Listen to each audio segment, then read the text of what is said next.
Good morning. आज का हमारा टॉपिक है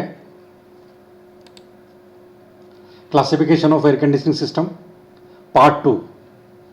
जैसा कि आपको विदित है, पार्ट 1 में हमने एयर कंडीशनिंग सिस्टम के बारे में डिस्कस किया था, जिसमें क्लासिफिकेशन को विस्तार से समझाया गया है और विंडो टाइप एयर कंडीशनर और स्प्लिट टाइप एयर कंडीशनर को भी हमने विस्तार से बताया था आपको। और उसी में हम विंडो टाइप एयर कंडीशनर और स्प्लिट टाइप एयर कंडीशनर के कंपैरिजन को भी डिस्कस करेंगे आज के लेक्चर में।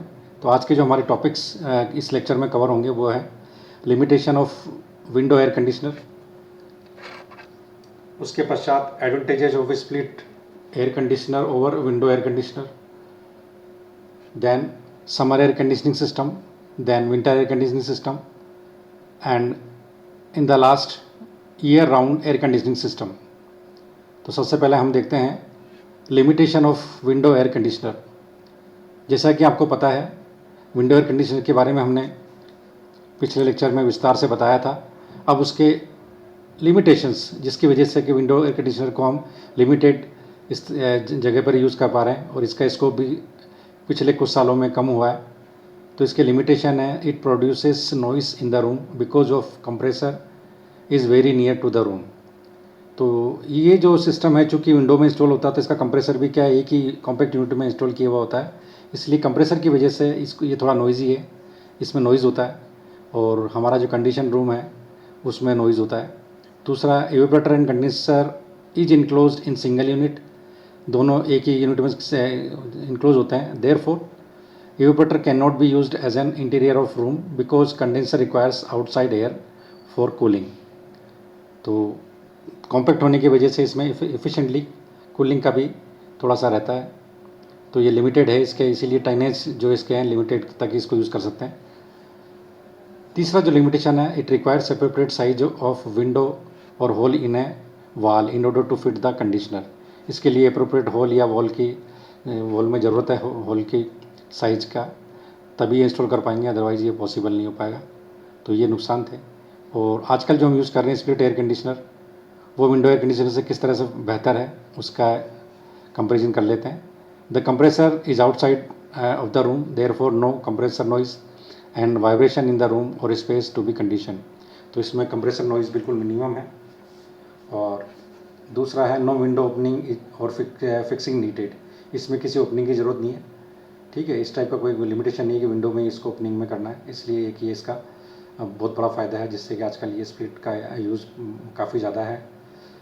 थर्ड जो फ़ायदा है इसका, the first part can be located in the room with decorative display, it can be mounted on floor, ceiling और वॉल बिहाइंड डेकोरेटिव स्ट्रक्चर। इसको वॉल पर माउंट कर सकते हैं, सीलिंग पर, वॉल पर, और इसको कहीं भी माउंट किया जा सकता है। और इसका जो फर्स्ट पार्ट होता है वो नॉइज लेस होता है और डेकोरेटिव डिस्प्ले के साथ अवेलेबल होता है।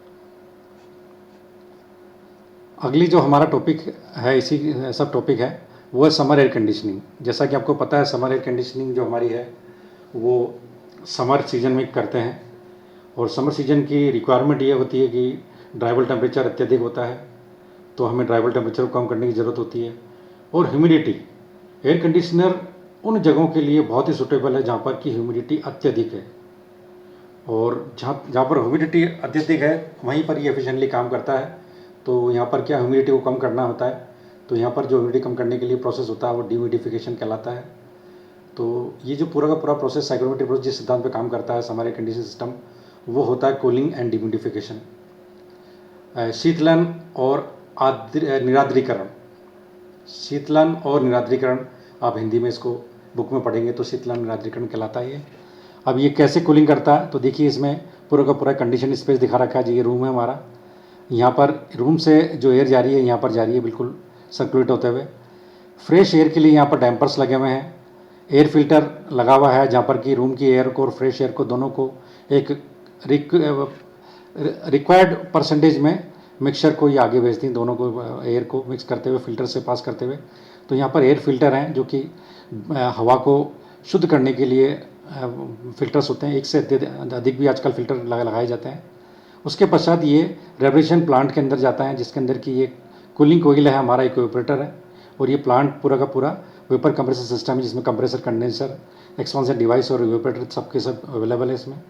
तो ये रेफ्रिजरेशन प्लांट में जाता है। तो यहाँ पर कूलिंग कोयल से जब ये मिक्स एयर पास होती है तो इसका डिह्यूमिडिफिकेशन हो जाता है, और डिह्यूमिडिफाई होने के पश्चात इसका जो वाटर ड्रॉपलेट्स हैं वो वाटर में चेंज हो जाती है। तो यहाँ पर ये कंडेंसेट ड्रॉप्स हम दिखा रखा है, इसमें से पानी बाहर निकल जाता है। स्प्लिट एयर कंडीशनिंग में देखा होगा आपने, पानी बाहर निकलता है। तो ये पानी जो हवा की जो मॉइस्चर है वो कंडेंस होकर लिक्विड में चेंज हो जाती है और ये स्टोर होकर इसको बाहर निकाल दिया जाता है। इसके पश्चात कंडेंसेंट ड्रॉप्स हम भी इसमें दिखाया गया नीचे। फिर हीटिंग कोयल है इसमें, अगर टेम्परेचर बढ़ाना हो कितनी बार तो हीटिंग कोयल का प्रोविज़न है। तो ऐसा सच होता नहीं, कूलिंग के पश्चात इसमें टेम्परेचर डाउन हो जाता है और इसी सिस्टम से काम चल जाता है। तो इसमें हीटिंग कोयल तो जब ह्यूमिडिफिकेशन करना होगा तो ज़रूरत है, बाकी इसमें नहीं ज़रूरत होती है। और ब्लोअर और फैन, यहाँ पर ये ब्लोअर दे रखा है। तो यहाँ पर जनरली 2 फैन आपको दिए हुए हैं। तो यहाँ पर क्या, एक फ़ैन तो कंडेंसर के यहाँ पर लगा होता है, और दूसरा जो होता है वो होता है फ़ैन जो आगे रूम के अंदर कंडीशनड एयर को सप्लाई करेगा, वो कहलाता ब्लोअर। तो ब्लोअर हाई स्पीड पर हवा को भेजता है। तो इस तरह समर एयर कंडीशनिंग की डिज़ाइन कंडीशंस है, और ये डायग्राम बहुत रिक्वायर्ड है जिसको आपको ध्यान होना चाहिए।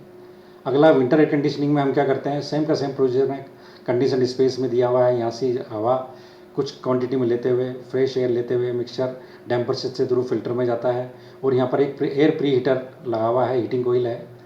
ये हवा वहाँ से पास होती है तो हवा का जो तापमान है वो बढ़ जाता है। उसके पश्चात डिह्यूमिडिफायर, जिसमें ह्यूमिडिफायर लगा हुआ है, यानी आपको आर्द्रीकरण करना है, ह्यूमिडिफिकेशन करना है, हवा की ह्यूमिडिटी को बढ़ाना है।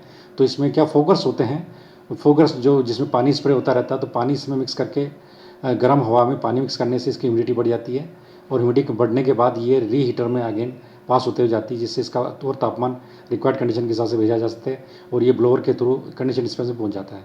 तो विंटर एयर कंडीशनिंग, जैसा कि आपको पता है कि विंटर कंडीशनिंग में हमें हवा के तापमान और हवा की जो ह्यूमिडिटी है उसको बढ़ाने की ज़रूरत होती है, इसलिए विंटर डिज़ाइन कंडीशन में इस टाइप का डायग्राम सूटेबल है, और इसको आपको अच्छी तरह से याद कर लेना चाहिए।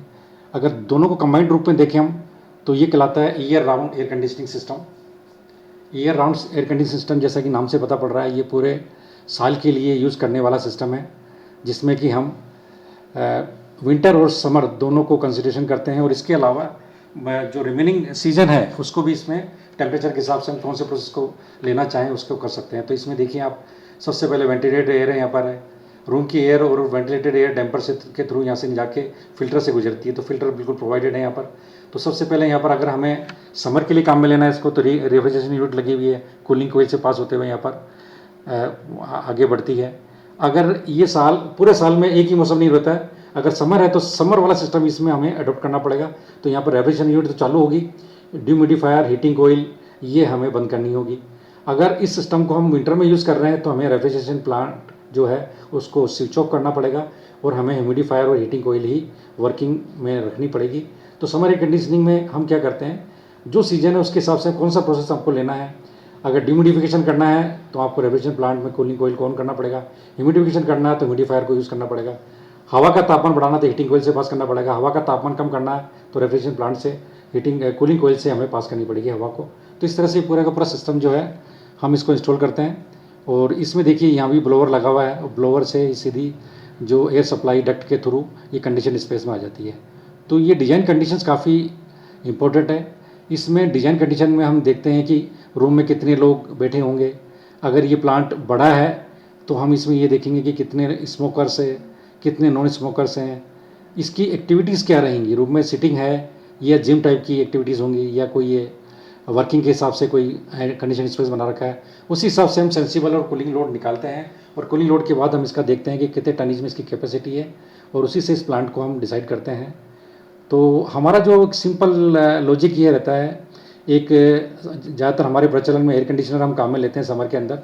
विंटर में हमारे भारत में प्रचलन में नहीं है, विंटर एयर कंडीशनिंग के जो सिस्टम है वो हम भारत में काम में नहीं लेते हैं, क्योंकि हमारे यहाँ पर इतना लो तापमान भारत में नहीं है। उस हिसाब से हम इसको ज़्यादा काम में नहीं लेते हैं।